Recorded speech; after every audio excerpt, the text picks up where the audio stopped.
All right, this is a brand new segment that I have not shared with Dan or Gail, so we'll see Oh how this boy. goes. Yay!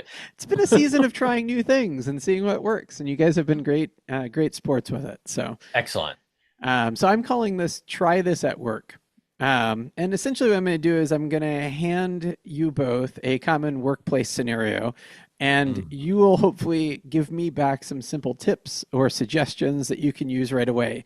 I don't know about everyone out there, but for me, it helps to have something in my back pocket ready to go for when a scenario presents itself instead of trying to stumble through it like I do sometimes on these intros. So here's today's here's today's scenario. It's Tuesday. You have two deadlines, both urgent. Your boss pings you. Can you get this by Friday? A program manager in another area messages, we need it Wednesday for the steering committee deck. The work is real work, a slide deck you have to build, numbers you have to validate, a couple subject matter experts you still haven't heard back from. And you're also already committed to a standing meeting load that eats half your day. You can feel yourself beginning to bargain with reality. Maybe you can do both. Maybe you can stay up late at night, skip lunch, whatever, hope nobody asks questions. And so the ask is, how do you manage this scenario in a way that protects the quality of work, your relationships, and your sanity? You said you were going to ping one of us or the other of us. Yeah, Are I have you an No, going to no, ping answer, both of but first? you. yeah. Like, do All it. right, Dan, go. You Um, had an answer. no, I have an answer. You're responding to whomever it is your most direct supervisor or in charge of this project, and the question is, I have there are multiple shit. Competing. I'm forgetting the exact Competing? yes, thank you, Gail. You're I welcome. have multiple competing priorities here and won't be able to complete all of them in the timeline recommended. How would you suggest that I prioritize these tasks moving forward, or something like that? So you're letting them know like this is not possible. What would you like me to do to prioritize things? And and that way you're not saying there's no way I can get this done. Like help me to prioritize these multiple tasks that interfere with that I'm not able to all complete within the timeline allotted. What are your Yeah, thoughts, I mean, Gail? I don't have anything very interesting to add because I think Dan is 100% right. You go to the most senior of the people you report to, you explain what those competing deadlines are. Maybe you have a sense of pros and cons, and you ask for clarity. Mm-hmm. Maybe you ask for additional team members. Again, I think Dan is Yeah, 100% right. You yeah, don't say, I can't get this done. You say, these are the resources I'm going to need in order to get this done right, in this timeline. right. Given that, is that the direction you'd like to go, or do you have other recommendations? And I think we don't do that often enough. I Mm-hmm. think we can get stuck in the nervous system sort of overwhelm of it all and then feel like we either function on Mm-hmm. just pure adrenaline, which is not very thoughtful most of the time, or we become less functional, right? And we start scrolling, some internet forum or, that kind of thing, and not actually getting the task Right. done and then stay up late and not eat and those kinds of things. So I think, part of this is taking that breath to slow down, know that you need to slow down, and then figure out what you need to prioritize in order to move forward again. Yeah. And to be really clear about that, I really like putting all of these things in writing in a corporate structure, in Mhm. an email. And if it is a phone call, I like to follow up with phone call. I think that it's not me. This is the general recommendation.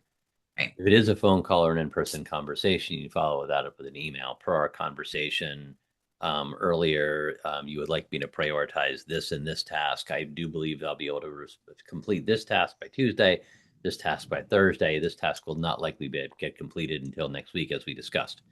And you're not saying that as a like, oh, I'm not doing it. You're documenting the conversation such that if there's a question down the road, there's clarity on that, on what you agreed to do and what you didn't agree to do, and what was it. Your boss doesn't need to respond. They receive the email. If they don't respond, it's accepted. If they do respond, then you have a further thread in discussion. So So let let me complicate this a little bit because Of I love course. what you say and it makes a lot of sense. But um, our oldest is going on college visits, and one of the places that he visited, the professor that we met with said that he works against grind culture. And I was like, what is grind culture? I mean, I kind of had a sense of what it was, but I wanted to hear him talk about it.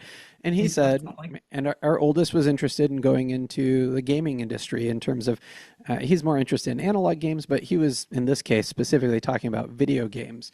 And he said the video game culture industry is a grind culture industry Hmm. where you are just expected to do whatever is necessary. If that's 80 hours a week, if that's 100 hours a week, it doesn't matter. You're expected to do that to make it happen. Mhm. Hmm. And the professor said, I work against that. And I try to give you the tools to set firm boundaries, to establish and kind of like work to end grind culture. But I'm wondering, like, if you're in a scenario where you're stuck in this industry and the expectation is great, you have two competing deadlines, both are urgent. It's your task to do it. Maybe even to refer back to one of our other segments, you're only one of however many people available to do this task. Yeah. How do you navigate that? Is there Well, a different approach, or is it the same approach just said um, differently? no, this is a tough question because I've worked with people who work within an industry that is sometimes referred to as big law. This is like big law firms in urban centers where there is an expectation of putting in a tremendous number of billable hours that is well in excess of what's normative for what we think about as a work week. Um, and if you decided to not do that, if you set a boundary, you would not be able to be employed within that industry. So then the challenge is tougher, because you can't set a boundary that's reasonable or rational, that you believe is reasonable or rational, without potentially losing your job or having to find something else to do. And there are those worlds where that exists. Um, and there's not great, like, I don't have a good answer for that for those folks who are in those kinds of, you know, if you work in there are some fields of programming that when you're doing a release, there's no like, oh, it's 5 o'clock, I need to leave now. There are people who are doing software releases and they need to be working all night I and think putting out though fires, and that's that's part of the job, and that's really problematic. It shouldn't be every day part of the job, I don't believe, right. but it can be. But I think that's the difference in the two examples that you're giving, right? In software release, there may be some ebbs and flows in that. And then in Hmm. that case, we can really work with people to see the temporariness of this and make a recovery plan when the demand goes down a little bit. I think it's harder when, and Michael, you use the word grind culture, which I think for me suggests a level of intensity that doesn't let up, right? It's continuous and chronic. And that becomes a lot more difficult. I think this is where we see individuals leaning or finding themselves in burnout. Hmm. And I think then you're creating a burnout plan. And one Right. of the ways that you see people compensate with that is to kind of swing in the other direction to sort of recover, I think, at a nervous system level, right? So you see individuals maybe engaging in pretty intensive workouts, maybe planning even lovely vacations just to Right. be able to unplug and get away, even if it's just for a brief amount of time, because I think without that nervous system reset, we have a problem, and I don't Right. know that it's sustainable to just continue to push through. And I think that is just problematic in certain industries, It is. and I don't know that people always know that they're entirely signing up for it, or they think they can handle it, and then they get in it and they feel absolutely swamped. I was recently No. on a podcast with Eugene Lee, and his podcast is Give Yourself Some Leeway, and it's all about burnout and how our culture is organized around burnout and what do we need to be doing and how does our identity, there we go, lean toward this Hmm. and make us sort of prone to experiencing symptoms of burnout, and what can we do to recover from that? Right. And you're never, and there are certain fields that, in medicine, they passed some new rules a number of years. They're not new anymore. They're rules that have been in place for a while now for medical residents, but those rules, I think, limit hours per week to 80, which is It's insane.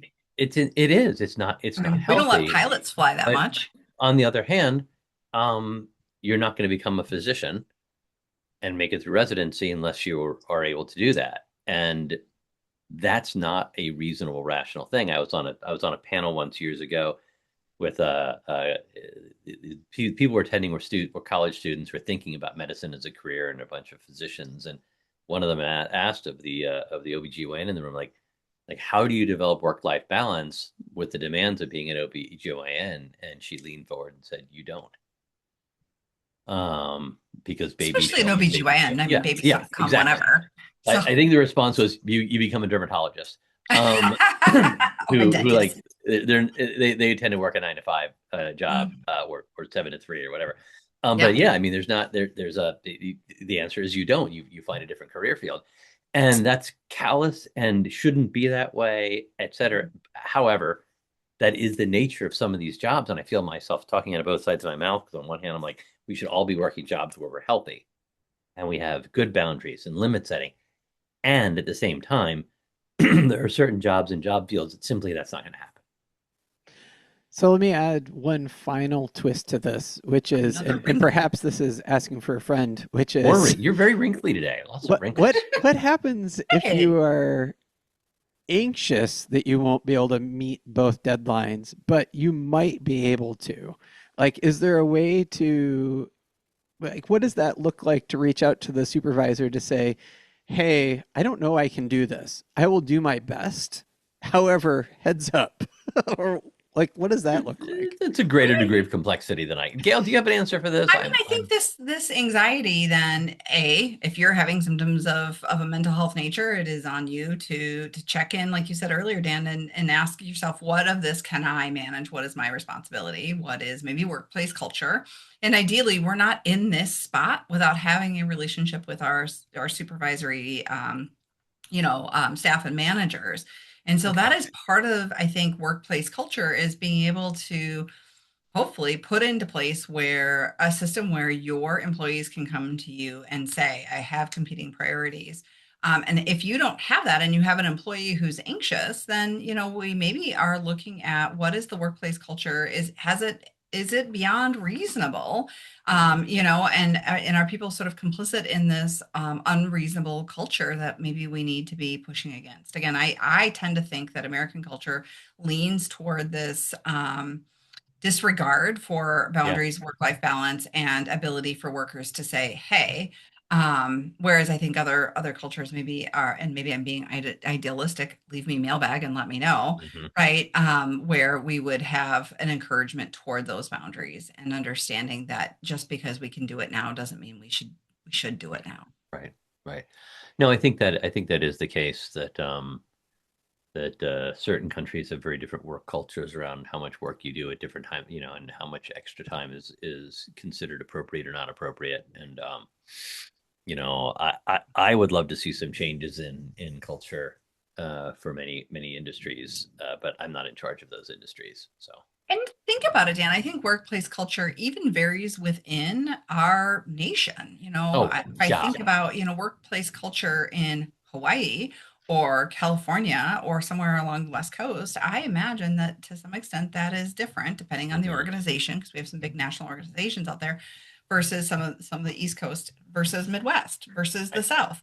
Right. We have microcultures that exist here too. Agreed. Great. Well, thank you both for humoring me with try this at work. We'll see if it becomes a reoccurring segment.